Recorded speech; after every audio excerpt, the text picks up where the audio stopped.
Right, so Owen says, "Hi Dave, thanks for the emails. Glad to see them again." Yeah, I stopped sending out email newsletters, just kind of faded out for a while, and I'm really enjoying doing them again. So all feedback is welcome. I still check your YouTube videos for a tune-up on technique, especially the clean and jerk. Nice, yeah. Um, yeah, gotta admit, YouTube videos, production-wise, pretty bad quality. Wild Geese is not known for its good lighting, and I am no filmmaker. But that takes away nothing from the instruction quality. I remember making those kettlebell sport tutorials and put a lot of thought into them. Glad they're still useful. Owen continues, "Be strong to be useful," in inverted commas. Yep, still makes a lot of sense to me as I get into my 50s. Best regards, Owen. As I get into my 50s. I'm about to turn 47. I'm only a few years behind you, sir. Be strong to be useful is from George Herbert, in my best French accent. Physical culturist from the 1900s, George Herbert. I'm just going to say Herbert. Is possibly one of those incredibly influential figures that not enough people know about. I would put him up there with the likes of Joseph Pilates, with the likes of Eugene Sandow. These people who really changed the landscape, changed the way we think about training. Herbert was a military man. Was he Navy, I think? French Navy? Hang on a sec. I'm actually using notes here.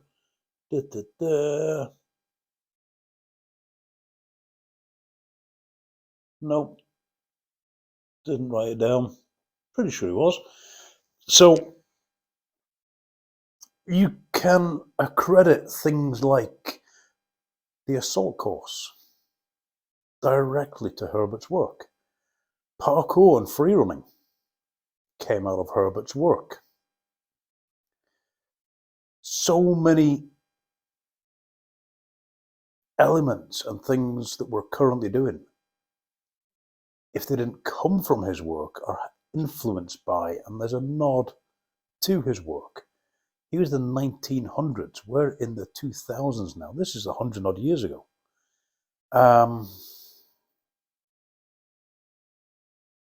Fascinating fella. And if you look up Philippe Thiel, he has a series of books that he put on Amazon, I think on Amazon. I remember Philip writing these. He's French-Canadian. He studied Herbert's work and produced a number of manuals. I have them on Kindle. I must actually get the paperbacks because I just don't like digital books. Not for me. I'd rather have paper. There's some there. There's a bookcase over there. And I have more books at home than my wife is happy with. And there's going to be more. But anyway, Herbert. So, Herbert took physical education, categorized into 10 areas: walking, running, quadruped, i.e. crawling, climbing, jumping, balance, lifting, carrying, throwing, defense, i.e. wrestling, boxing, and swimming. Is that not a well-rounded list? Yeah. Walking. I actually hate that we think of walking as exercise now. It drives me insane. Walking is just simply how we get from here to there. We locomote. It is not. It should not be considered exercise. Granted, if you are in a poor state of health, a very low level of cardiovascular fitness, walking can be exercise. It should get to the stage where walking is simply a way of getting from here to there. Hate that it's exercise. Running, yep. Get from here to there quicker. Quadruped, crawling. Crawling, there's a phase there a few years ago where crawling was, I don't know, it's going to cure cancer, it's going to regrow limbs. Everybody got into crawling, quadruped locomotion. You know what? Crawling is great. It is great. On its own, it's not enough to get you fit and strong, but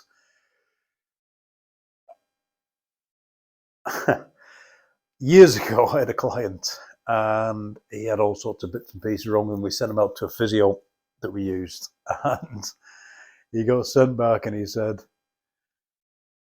that the physio told him he wasn't so much a joined up man as more of a bag of parts. So we started doing exercises and we came up with this category of exercise called glue exercise. We were going to glue him back together. But that's exactly what crawling is. It keeps you stuck together. It keeps you moving rightly. It keeps all the joints integrated. Linear lifting, as good as it is, you know, your squats, your deadlifts, your presses, the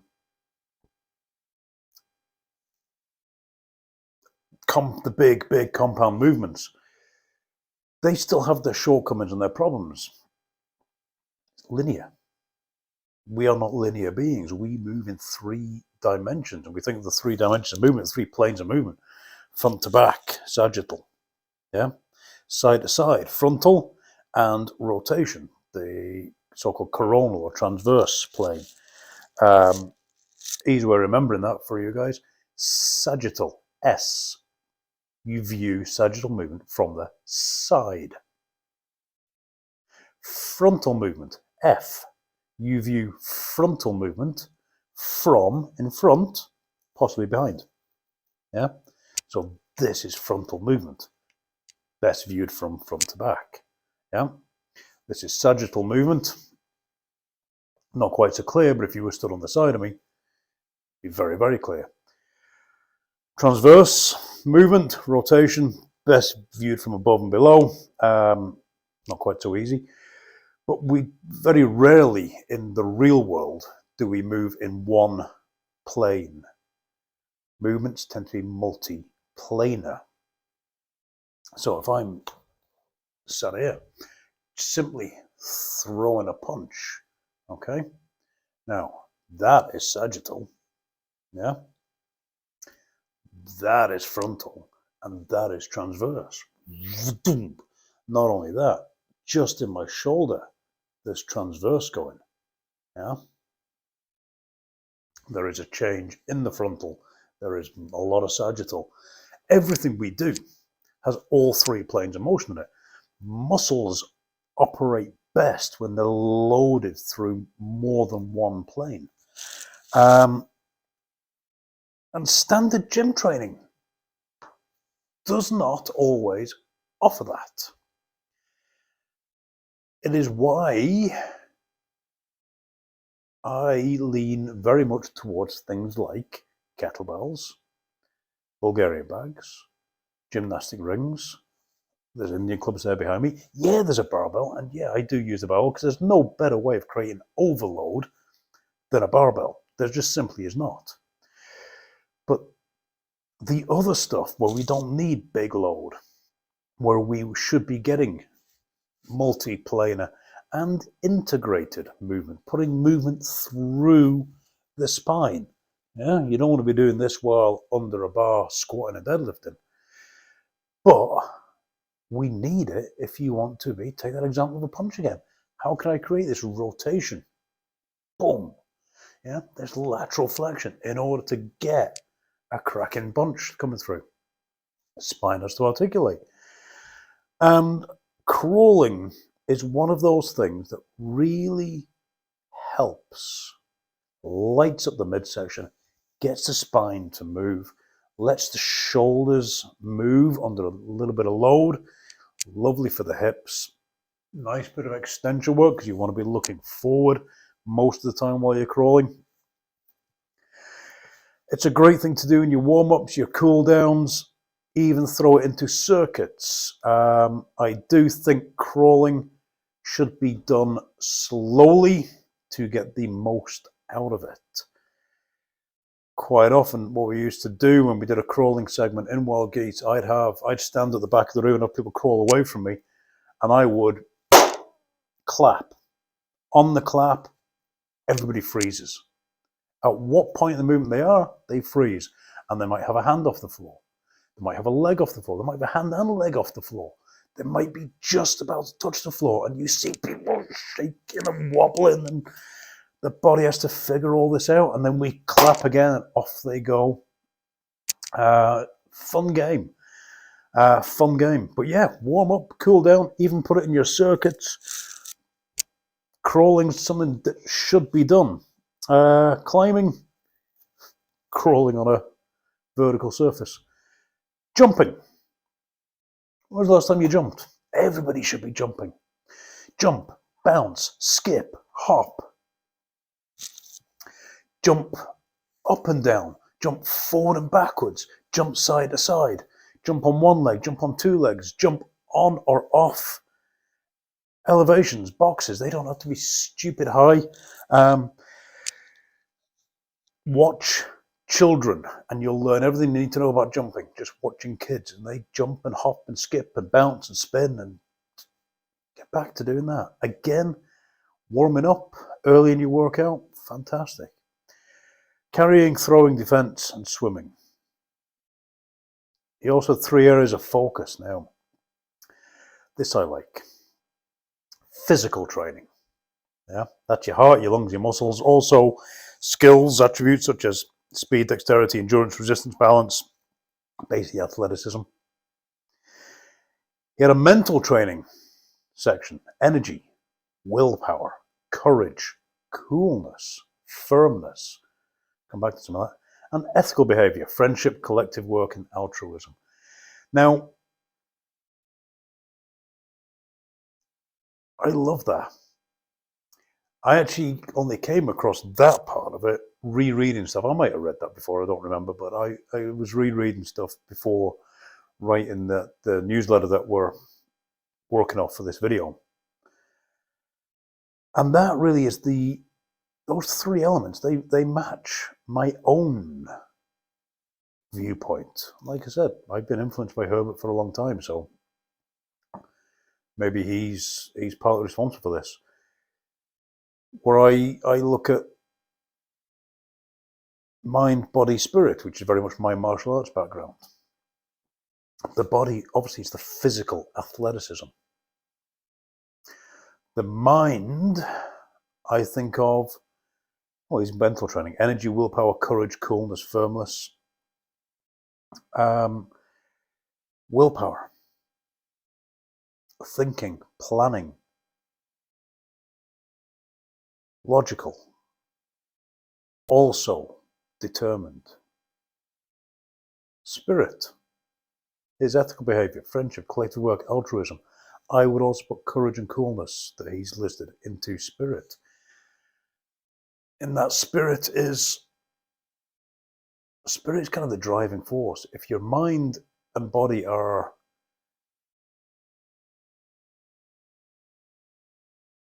if the mind sets the direction, it's the spirit that keeps you going on that path, and it's the body that takes you there.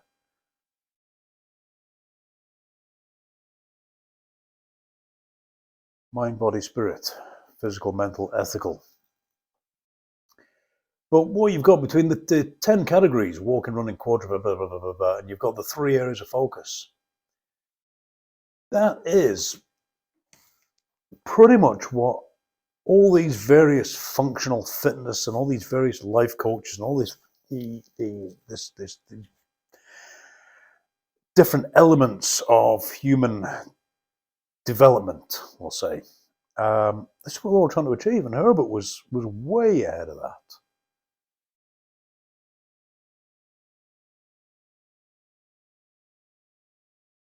Herbert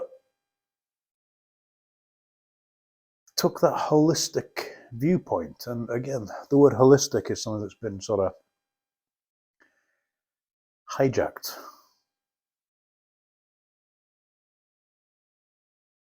Very much by the tree-hogging hippie types.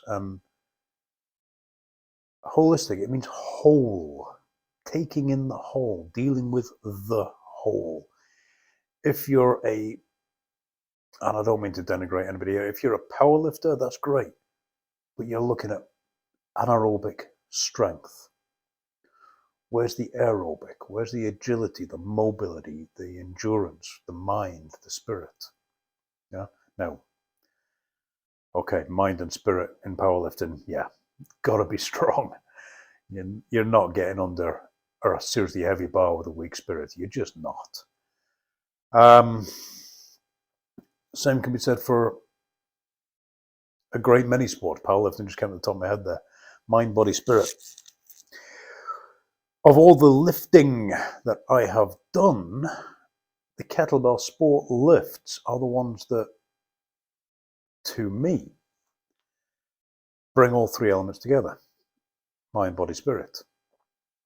Kettlebells, by their nature, they're not massively heavy. You're not powerlifter levels of lifting. You're not strongman levels of lifting. But you're lifting them over and over and over again. And if your mind wanders, if your spirit breaks, you're putting those bells down early. Happens to me frequently.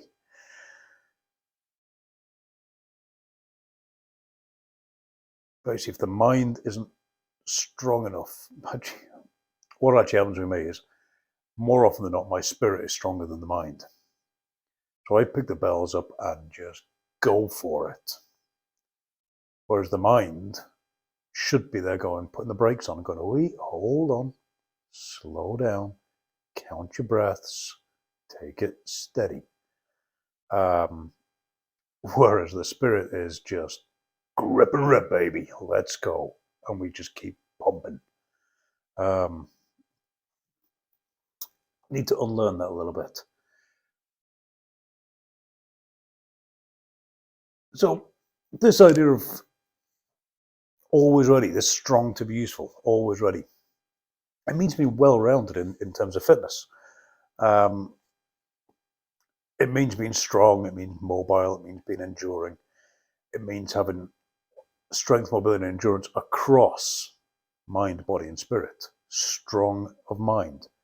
Enduring mental strength. Mobility, as in your mind can adapt and change. Spirit, exactly the same. Do you have a strong spirit, an adaptable spirit? Mobility. Is your spirit enduring? Can you dig in and keep going? It's not just physical. If you want to be strong to be useful, if you want to be all day strong, if you want to be always ready, you've got to tick 9 boxes. That's strength, mobility, and endurance in each of mind, body, and spirit. Training has to reflect that. Why do all sort of warrior cultures that I look at all have some form of meditation? Some sort of breath practice? They're never really one-dimensional. Look at where we are now. We seem to be quite one-dimensional. What have we forgotten? George seemed to know.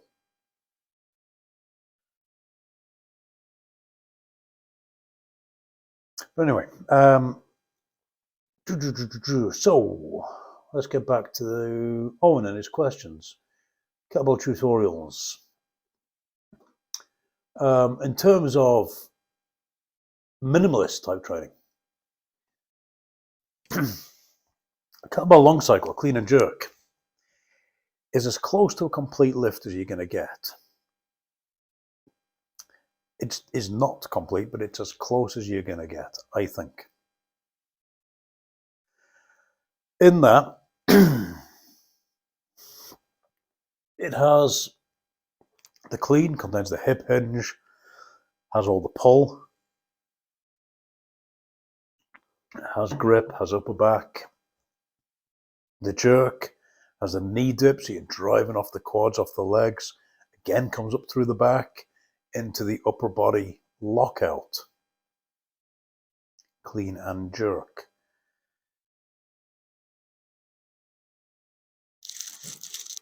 You can change how you use the clean and jerk. One bell, a pair of bells, several pairs of bells. You can go heavy, you can go medium, you can go light. You can go for short sets with power, with explosiveness. You can go for long duration sets, which are still explosive, but not maximally explosive. We gave a little plan here, 3-day plan, just using long cycle as an example. Could also be done with things like snatch, could be done with other equipment, other lifts, but whole body lifts. Try something like this. And this will get you all day strong. This will get you always ready. Day 1, heavy day. Several sets of 3 to 5 reps per arm, followed by 5 by 5 on the squat and some pull-ups. Simple as that. Several sets of 3 to 5 reps per arm, clean and jerk, and that wants to be heavy. The reps want to be fast, the reps want to be powerful, but also heavy. Yeah? Big punches. Yeah? When explosivity, when the speed of the rep slows down, you start to grind a little bit, you're done. Several sets, 5 sets, 10 sets, 15 sets, lots of sets. Then load up a bar, 5 by 5, reasonably heavy. Do a lot of pull-ups. Job is a good one. Yeah? That's an hour session. 1 hour. Medium day. Day 2. Still 1 bell. 2 minutes on each arm for a 4-minute total. Quick. Drive the heart rate up. Recover for an equivalent length of time. 4 minutes, maybe a bit longer, up to 6. Repeat for around 4 rounds. This is VO2 max type training. This is not quite cardio, but an element of cardio. But if you're using a moderately heavy weight, 2 minutes each arm is not a long time. Bang that out. Go hard, go fast. Moderately heavy weight so you can keep that pace up. Heart rate monitor on. Watch the heart rate monitor. Those numbers climb up to a near max. Hold it there for the 4 minutes. And then in your recovery, move around, shake it out, active breathing, get the air out, and watch your heart rate plummet. Yeah? Get that recovery in. The better your recovery time, the harder you can, the sooner and harder you can go again. 4 rounds of that should be enough. If it's not, either work faster or work heavier. Excuse me. Finish that with lunges in every direction. Look up clock lunges. I have them on my channels somewhere. Dave Hedges clock lunge. Or there's a video on Facebook I did because it came up in a conversation. The clock and balls, which is the clock lunge done with the medicine ball, reaching in different directions. A few rounds of that, 3, 4, 5 rounds of clock lunges. Your hips, your spine, everything will just feel good. It's a magic exercise. Makes you feel good. I haven't been doing them. I need to start back doing them. I've just talked myself into it. Good job. Day 3 then, light day. 20-30 minutes continuous lifting, nasal breathing, change hands every minute. Anything you do extra, that's on you. Go for it. Clean and jerk. I actually do this with snatch quite a lot. half an hour of snatch, change hands on the minute. It's lovely. You can do the same with clean and jerk. You can go a little bit heavier with clean and jerk than you would with snatch. It's not quite as grip intensive. Change hands every minute to keep the hands fresh so you can continue to work, and breathe through the nose exclusively. If you get to the point where you're huffing and puffing, you need to open the mouth, slow down. Even take a breather, just rest in the rack position for a little while. Let the heart rate come down a little bit, get the breathing back under control, and then continue. 20 minutes is a minimum, 30 minutes is a good average. You can go further, you can go up to an hour if you want. Very aerobic, so you're going to be using a relatively easy weight. And if you want to do anything after that, you do something after that. Yeah? Goes really well with skipping. Goes really well with something nice and aerobic. But breathe through the nose.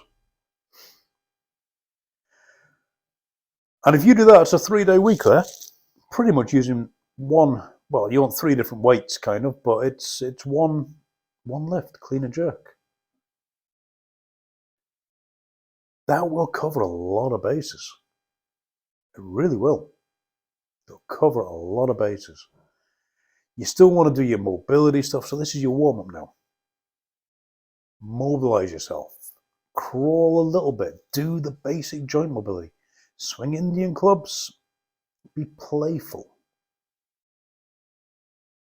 And find time during the week to walk and run.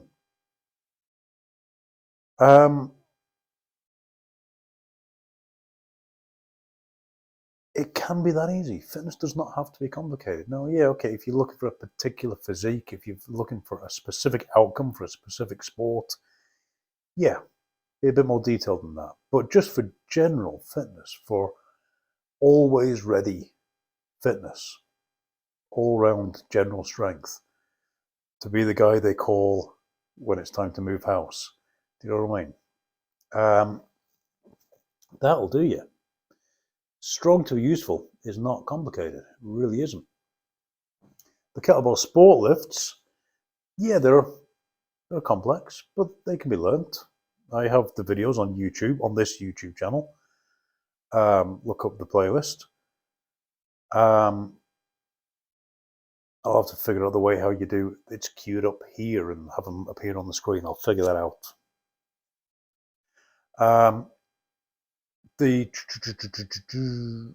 Where was I? Yeah, strong to be useful. It's an altruistic goal. Be useful. If you are strong, it's not just for looking good. It's not just for taking selfies on Instagram or posing in the mirror. It is to be useful. If your strength is just in the muscles, is your bulging biceps, but it's not in the mind, how useful really are you? Make your strength well-rounded. Yeah? Read a book, take a course, learn something, challenge the mind. Spirit. Do things when maybe you don't feel like doing them. Do things in suboptimal conditions and build the spirit. Glue them all together, and that's a well-rounded human animal who is strong and useful. And that's how you become basically a force of nature. Simple, not easy.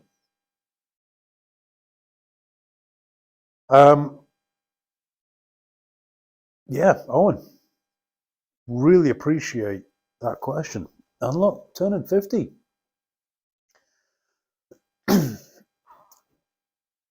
Age is pretty much just a number. Yeah, there are things that come with getting older. Your rest periods tend to be a little bit longer. Your warm-ups might be a little bit longer. You tend to think a little bit more carefully about some things because, we've a few miles on the clock. Can't just step out the front door and go balls out like we used to.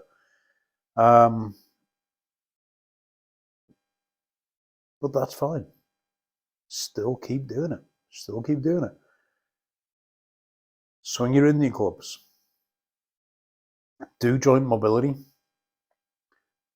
Get down on the floor, move around, crawling, core work, whatever you want to call it. And then lift. Lift heavy, lift medium, lift light. Yeah? And lift explosively. As often as you can, lift explosively. Don't mind this pump stuff. Leave that to the kids. Job's done. Right. Yeah, guys, look, if you've any questions, I want to hear them. I want to hear them. That's what this newsletter and these videos are all about. It's answering your questions. The newsletter I'm talking from now is up on the blog. Go to davehedges.net. That's up on the blog. You can read Owen's question and the original answer I sent to him. And there's also the links to the tutorial videos that are in this playlist here. I'll figure that out. I'll get my kids to tell me how to do that. But being strong to be useful. It's simple, not easy, but it means not being specialized. I know we just spent a lot of time talking about using one lift. That's an example. That's how you keep it simple. What it is not is exhausting yourself in the gym where you're not useful anymore. I was on a course there a while ago, and the instructor says, "Oh, you're probably all like me. You probably hate DOMs." And everybody on the course was like, "Oh yeah, oh yeah, oh I love DOMs, yeah." And I was like, "No, DOMs annoy me because I feel less capable. I train to be capable." Back when I was a doorman, there was an incident upstairs one night, and one of the big bodybuilder lads stumbled and tripped up the stairs because his legs were in bits from doing leg day. He couldn't get there. That wasn't useful. Useful is always ready. So train hard, but you don't have to go to absolute failure. You don't have to absolutely crush yourself every workout. Training over a long enough timeline will bring improvement. You don't have to kill yourself now so that you are not useful for the next day or two, next few days. Want to be useful. I want to know, even though I trained double kettlebell long cycle just yesterday evening, if there was a scream up the stairs here, I could be out that door, up them stairs, hopefully faster than the person in the building next to them, and the office next to them. That's what I train for, to be ready, to be useful. And if you're not training specifically for a sport or specifically for aesthetics, make that your goal. So when your kids or your grandkids challenge you to a race, you can race them. Maybe even challenge them. Don't win by too much. Strong to be useful. Go for it. And I'll sit here and wait for your questions coming in. Well, I won't be sitting here, but I will check for your questions coming in, and hopefully we'll talk to you soon. Till then, crack on.